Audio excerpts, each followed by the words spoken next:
Halo Sobat SMK, apa kabar kalian semua? Semoga dalam keadaan sehat ya. Kembali lagi di BBK, Bincang Bersama Oscar. Di episode 6 kali ini, kita akan membahas hal yang gak kalah fun dan insightful dari episode sebelumnya loh. Dan gestar kita yang luar biasa akan membawakan tema kita di episode 6 kali ini, yaitu minat baca remaja Indonesia dalam perkembangan bangsa.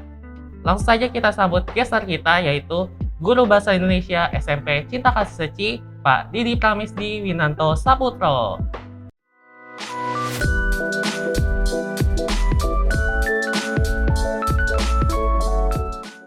Halo Pak Didi, apa kabarnya Pak? Halo Tommy, baik dan selalu semangat dan tetap sehat. Sebelumnya terima kasih banyak nih Pak, udah bersedia meluangkan waktunya buat jadi gestar kali ini Pak. Iya, sama-sama. Terima kasih, saya juga haturkan untuk tim semuanya karena sudah mengundang di BBK ini. Kebetulan pas banget nih temanya dengan Pak Didi yang suka menyukai hal-hal tentang literasi. Dan juga saya dengar Bapak ada menulis buku nih Pak. Betul banget. Ini buku pertama setelah beberapa waktu menunggu dan juga akhirnya alhamdulillah keluar. Itu buku Toga Kehidupan ya Tom ya. Ceritanya mengenai perjuangan hidup. Kisahnya hampir 97% dari kisah hidup. Bahwa saya ingin mengajak anak-anak SMK khususnya ya, dan juga anak-anak sekolah Cinta Kasih Seci dan juga semuanya nih yang melihat tayangan ini nih untuk tetap semangat apapun kondisi kita. Mencoba untuk meraih mimpi, meraih toga hidup dan juga pastinya toga ilmu. Nah nih buat Sobat SMK yang mau beli bukunya Pak Didi, boleh banget nih, isinya sangat inspiratif banget. Terima kasih.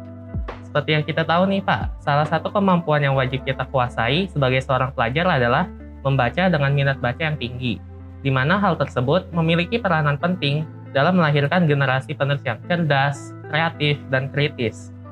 Karena membaca dengan minat yang tinggi, seseorang tentu akan mendapatkan pengetahuan dan informasi yang berguna bagi dirinya sendiri maupun orang lain nih Pak. Betul. Dan juga akan memiliki kemampuan berbicara yang sistematis dan logis dengan alur pikiran yang runtut. Lalu, menurut data dari UNESCO menyebutkan bahwa minat baca masyarakat Indonesia hanya 0,001%, yang berarti hanya 1 dari 1.000 orang di Indonesia yang memiliki minat baca nih Pak. Hal ini membuat Indonesia menempati peringkat 62 dari 70 negara dalam hal literasi. Nah, menurut Bapak, apa sih yang menyebabkan hal ini bisa terjadi? Dan mengapa minat baca bangsa Indonesia, khususnya remaja dan anak-anak, bisa serendah ini nih? Baik, Tommy, terima kasih. Ketika kita bicara literasi, pastinya Indonesia menempati tadi 67 dari 70-an negara lah ya. Artinya, memang literasi itu dimulai dari keluarga, ya, di mana keluarga adalah lingkungan terkecil, ayah, ibu, atau lingkungan sekitar di situ. Nah, dimulai dari adanya buku di rumah. Sekarang kita tidak perlu menyalahkan siapapun ya, tapi kita mulai berpikir bijak bagaimana menyediakan bacaan di rumah. Gadget, artinya gadget itu boleh saja menurut saya, tapi kita harus ada porsinya.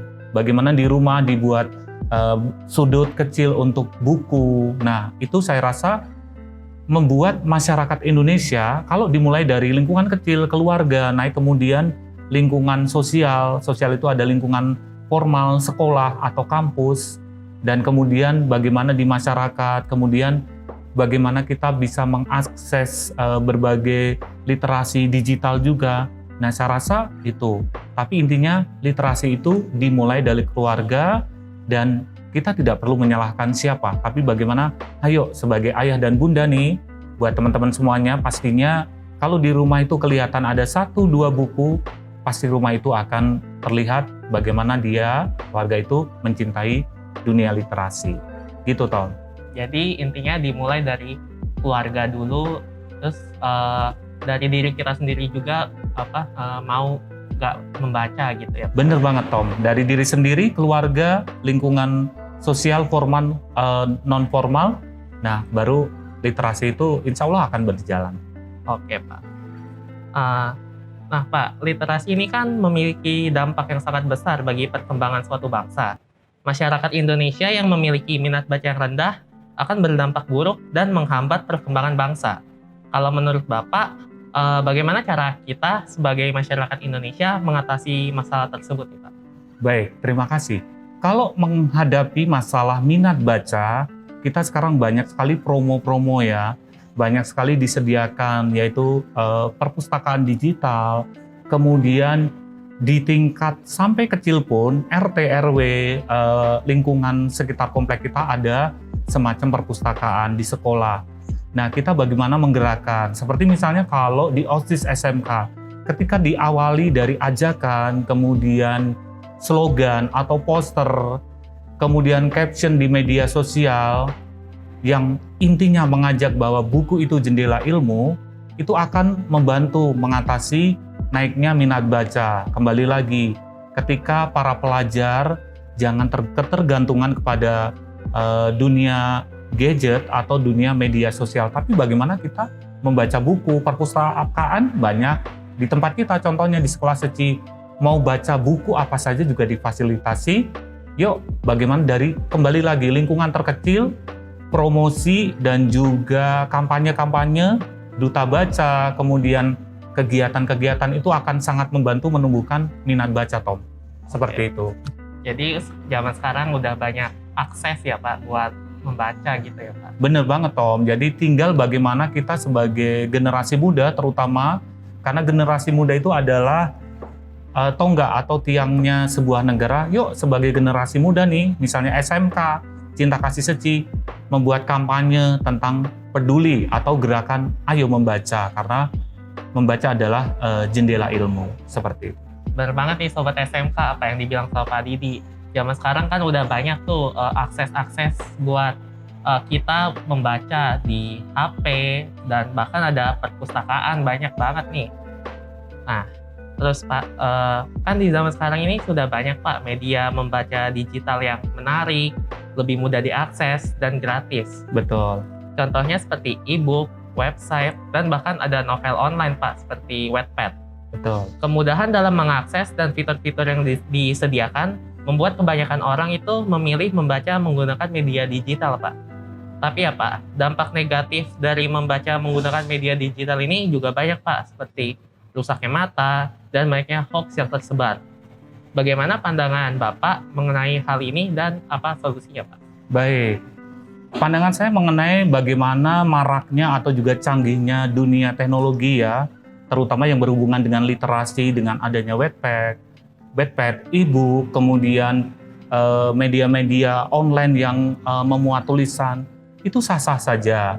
Cuma kebanyakan dari kita kadang over dalam berkegiatan membaca, sampai melalaikan tugas, kemudian hal-hal yang otomatis ketika kita membuka salah satu situs ya Tom ya, itu pasti akan ada muncul iklan. Nah, satu saja pasti akan kurang fokus. Tapi ketika buku, bagaimana kita kembali back to nature ya. Ketika buku itu adalah senjata yang paling ampuh. Di situ kita bisa bagaimana fokus pada membaca. Tapi tidak ada salahnya, tergantung dari kita ya. Nah, tipsnya adalah memberikan ruang atau porsinya yang lebih sedikit ketika membuka dunia membaca lewat online. Karena gimana juga kita masih banyak akses, kecuali kita dalam mengerjakan tugas atau membuat sesuatu laporan yang perlu referensi. Nggak masalah, tapi intinya untuk ajakan ini nih, sobat-sobat BBK nih, supaya lebih mengatur porsi untuk membaca di media online, karena memang pengaruh ke kesehatan mata, seperti itu. Jadi intinya semuanya tuh harus ada porsinya masing-masing gitu ya Pak? Betul banget, karena memang ketika kita sesuatunya yang over, kebanyakan, itu juga tidak akan masuk. Tapi bagaimana kita diajarkan mungkin dari pihak sekolah nih, SMK atau Sekolah Cinta Kasih Seci, membuat satu resume buku. Nah, itu dari membaca yang membaca konsentrasi atau membaca dengan kehati-hatian, dengan fokus, seperti itu. Oke. Nah, menurut Bapak, bagaimana caranya supaya kita dapat membaca dengan baik dan memilah sumber bacaan kita nih Pak, sehingga kita dapat memperoleh ilmu dan informasi-informasi yang berguna bagi diri kita sendiri, Pak? Baik, terima kasih Tom. Bagaimana memilah bacaan yang baik? Pastinya kita Satu, ketika membaca di perpustakaan, pilihlah yang sesuai dengan usia kita, dengan apa yang kita cari, kebutuhan kita. Karena banyak orang terlalu iseng membaca semuanya tapi tidak fokus. Berarti tips dari saya adalah, satu, fokus dengan apa yang kita butuhkan, hari itu materi apa, kemudian membaca fokus, kemudian ketenangan situasi atau ruangan, dan yang ketiga, jangan lupa mencatat apa yang ada di isi buku. Karena kita zaman sekarang itu harus pandai menyimpan atau juga save kalau bahasa komputernya. Ketika kita membaca minimal kalau dengan tulisan, jadi kita dapat ilmunya. Nah itu, satu, fokus pandangan mata, yang kedua adalah hubungannya dengan menulis, seperti itu. Oke, jadi tips dari Pak Didi itu yang pertama harus pilih bacaan kita sesuai Betul. usia kita, Kebutuhan. terus lalu fokus dengan bacaan kita, terus kalau bisa sambil dicatat supaya bisa apa yang kita terima itu masuk ke otak kita gitu. Benar banget, Tom. Oke Pak, saya juga mau nanya nih Pak, apa sih yang membuat Bapak itu tertarik dengan dunia literasi sehingga Bapak suka membaca sampai sekarang, bahkan sampai bisa menulis buku juga? Dan apakah Bapak ada pengalaman menarik nggak dalam literasi yang memberikan dampak positif dalam kehidupan Bapak? Baik, Tommy. Terima kasih. Kenapa saya tertarik dengan literasi? Ya, satu pastinya karena memang dari kecil ketika dulu saya di Klaten, daerah Jawa Tengah itu, memang sulitnya untuk mendapatkan perpustakaan, begitu senangnya buku, dan itulah sebuah doa di mana kita ketika mengejar mimpi, itu benar-benar, Tom. Kemudian SMP, saya sudah menyukai literasi, menulis. Cuma kesempatan itu kadang-kadang kita datang itu tanpa kita duga, perlu waktu, dan kita tidak bisa memaksakan keadaan ya. Ketika kita hari ini minta ini, tapi ternyata perjalanan waktu akhirnya membuat saya dengan pas kuliah, pas ngambil S1, S2, itu berhubungan dengan ilmu kebahasaan, humaniora. Jadi bagaimana saya ingin menjadikan sekolah ini ya nanti ada lahir generasi penulis, dan alhamdulillahnya sudah ada ya Tom ya, untuk dari SMP sudah terbit dan bukunya itu lumayan banget. Kenapa saya cinta literasi?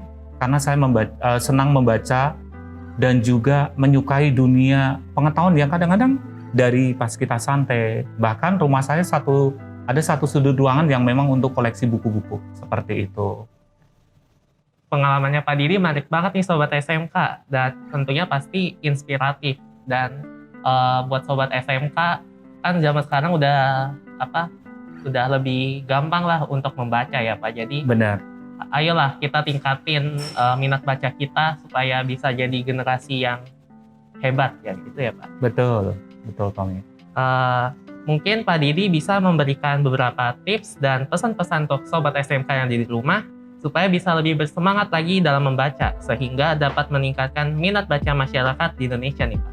Baik, Sobat-sobat SMK dan juga sobat-sobat yang menonton tayangan BBK ini, tentunya satu pesan sharing dari saya, hidup ini memang tidak semudah yang kita bayangkan. Tapi percayalah, dari satu buku, dari kita rajin membaca, itu akan membuat kita menjadi seseorang yang berpikiran luas, smart, dan juga artinya kita banyak ilmu. Banyak orang pintar tanpa membaca banyak. Tapi ketika orang pintar, orang rajin, dan juga orang yang mau berusaha dan ditemani dengan buku, itu akan membuat kita semakin luas pengetahuannya. Dan rata-rata orang yang gemar membaca buku itu akan cepat menangkap sesuatu karena dia terbiasa dengan membaca dan juga merangkum. Jadi pesan saya sekali lagi, yuk cintai buku, cintai dunia literasi buat sobat-sobat SMK nih, penonton setia BBK. Pokoknya buku itu adalah jendela ilmu, dan dari buku kamu tak pernah tahu ketika mimpimu berawal dari sebuah buku seperti yang pernah saya alami. Itu Tom, pesan saya. Wah, Terima kasih. Wah, pesan dan tips-tips dari Pak Didi bagus banget nih Sobat SMK. Jadi ayolah manfaatin kesempatan kita untuk membaca biar pengetahuan kita juga lebih luas gitu ya Pak. Tak terasa perbincangan kita bersama Pak Didi sudah selesai. Terima kasih banyak untuk Pak Didi. Terima kasih. Sudah meluangkan waktunya untuk menjadi guest star di episode 6 kali ini yang luar biasa. Iya. Dan juga terima kasih untuk Sobat SMK yang ada di rumah yang sudah menyaksikan episode 6 kali ini. Semoga apa yang disampaikan oleh Pak Didi bisa dipraktekkan dalam kehidupan sehari-hari ya. Dan minat baca masyarakat di Indonesia bisa lebih meningkat. Stay tune terus dan jangan lupa untuk follow Instagram OSIS SMK Cinta Kasih Seci supaya tidak ketinggalan informasi mengenai BBK episode selanjutnya. Saya Tommy Ogia, mewakili seluruh tim BBK yang bertugas, mengucapkan terima kasih dan mohon maaf apabila ada kesalahan dalam tindakan maupun perkataan yang kurang berkenan. Sampai jumpa di BBK episode selanjutnya. Terima kasih.